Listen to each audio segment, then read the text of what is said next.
La confrontation qui secoue l'Occident.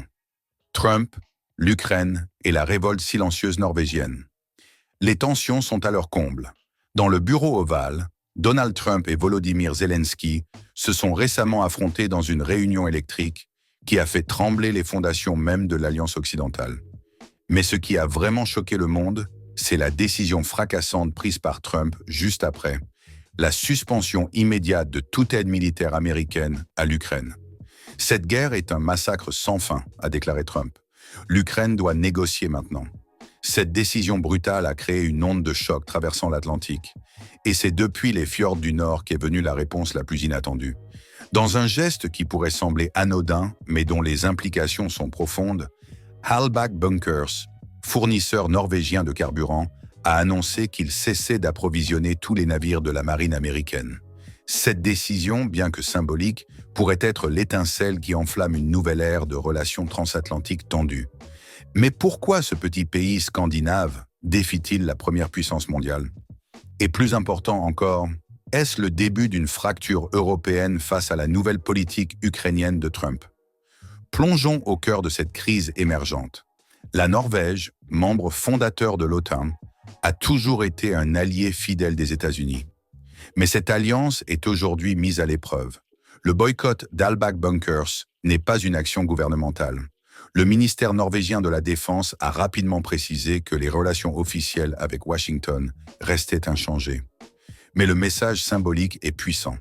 Nous avons appliqué notre boussole morale plutôt que notre calculatrice financière, a expliqué le PDG d'Halbach. Comme en 2022, quand nous avons cessé d'approvisionner la Russie après l'invasion. Certes, l'impact concret de ce boycott reste limité.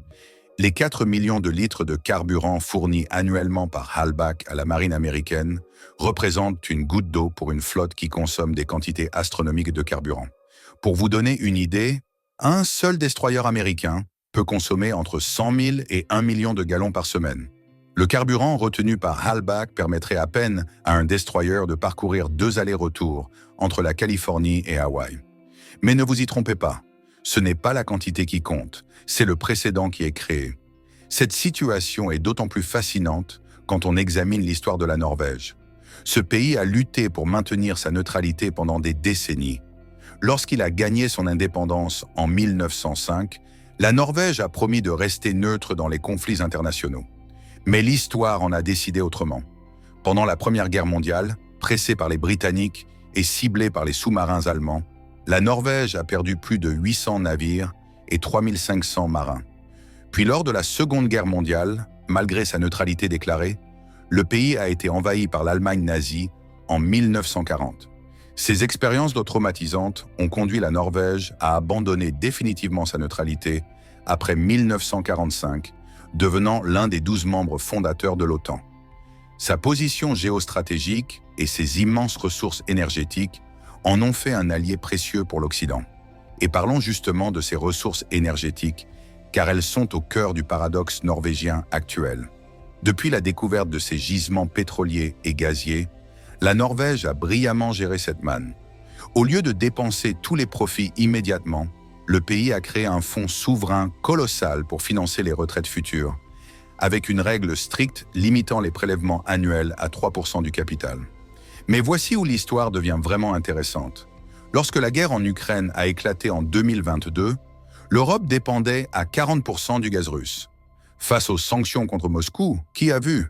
La Norvège augmentait massivement sa production et ses exportations vers l'Europe, se substituant partiellement à la Russie. Les chiffres sont stupéfiants. Selon le ministère des Finances norvégien, le pays a engrangé environ 1,25 billion de couronnes, soit 77 milliards de dollars, en revenus supplémentaires grâce à l'augmentation des prix et des volumes d'exportation durant les 3 années de guerre.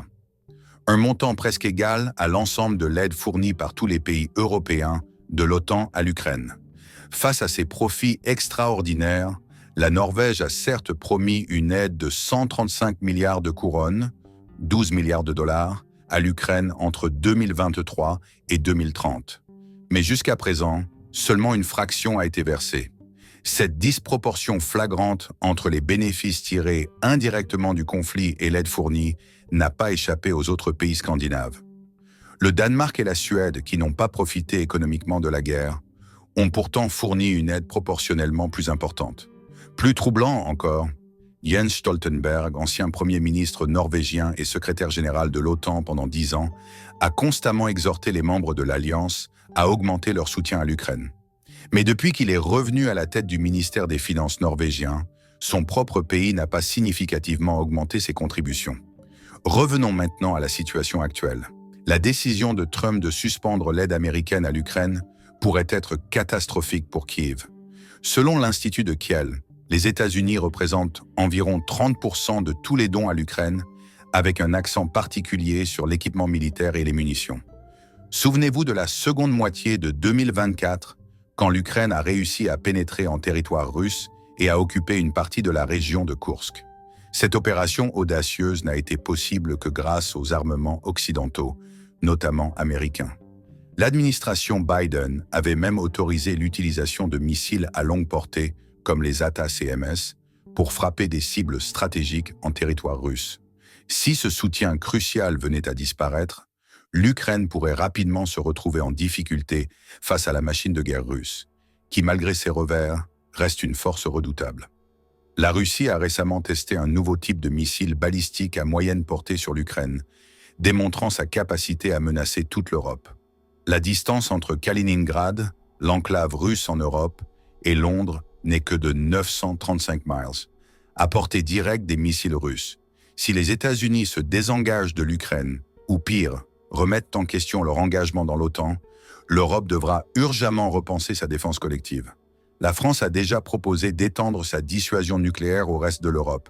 Mais cela suffirait-il? Et si d'autres entreprises norvégiennes suivaient l'exemple d'Albach Bunkers? Si d'autres pays européens commençaient à boycotter les intérêts américains?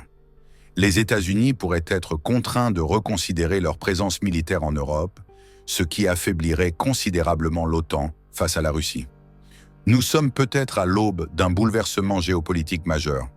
Un simple boycott norvégien pourrait être la première pierre d'un édifice nouveau et inquiétant, où l'Occident divisé se retrouverait affaibli face à ses adversaires. La grande question demeure: l'Europe saura-t-elle surmonter cette crise et maintenir un front uni face à la Russie? Des pays comme la Norvège, qui ont largement bénéficié de la guerre en Ukraine, vont-ils finalement assumer leurs responsabilités morales et augmenter significativement leur soutien à Kiev? L'avenir de l'ordre mondial pourrait bien dépendre de ces décisions apparemment mineures. Ce qui est certain, c'est que nous assistons en direct à un réalignement des forces qui façonneront le monde de demain. Restez connectés pour suivre les développements de cette crise qui ne fait que commencer.